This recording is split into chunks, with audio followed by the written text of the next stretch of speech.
நடிகர் சொன்னீங்கல்ல, இது விக்னேஷ் ரெண்டு பேரும் உங்களுக்கு கூப்பிட்டு பேசுறாங்கன்னு ஒரு டைம் ஒரு தகவல் பிடிச்ச உண்மையாவா? ரெண்டு பேரும் மிரட்டினாங்களா? ஐயோ அப்படிலாம் இல்லைங்க. விஜய் சேதுபதி ஆனால் எனக்கு வந்து உண்மையிலேயே வந்து இது மேடைக்காகவோ இந்த இது ப்ரெஸ்ஸுக்காகவோ சொல்லலை. அவர் எனக்கு கூட பிறந்த அண்ணன் மாதிரி தான் எனக்கு ட்ரீட் பண்ணார். ஆக்சுவலாக இந்த டைட்டில் விஷயம் நான் அண்ணன் கிட்ட பேசினேன். அண்ணன் பயங்கரமாக சப்போர்ட் பண்ணார். ஆக்சுவலாக அப்போ அவங்க படம் முடிஞ்சு ரிலீஸ் பண்ணுற டைமில் தான். ஸோ அதுக்கப்புறம் அண்ணன் வந்து இந்த படத்துக்கு உனக்கு சப்போர்ட்டாக தானே இருக்குது, உனக்கு ப்ரொமோஷனாக இருக்குன்னு சொல்லிட்டு வேறு என்ன பண்ண ஹெல்ப் வேணுமா நான் சொல்கிறேன், நான் பண்ணுறேன்னு தான் சொன்னார். ஸோ அதில் எந்த கருத்து வேறுபாடு கிடையாது.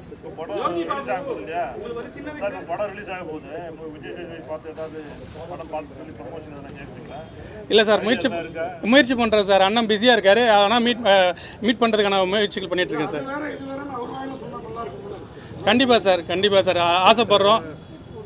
கண்டிப்பாக நடக்க நினைக்கிறேன் சார்.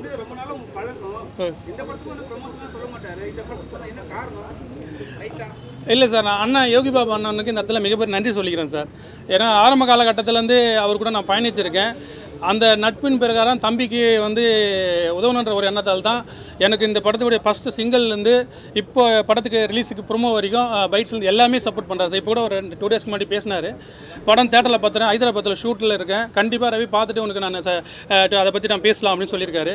ஸோ அதை தான் சார், ஒரு அண்ணன் தம்பி உறவு தான். சினிமா உலகை ஃப்ரேம் பை ஃப்ரேம் படம் பிடித்து காட்டும் தந்தி டிவி சினிமா சேனலை இப்போவே சப்ஸ்கிரைப் பண்ணுங்க.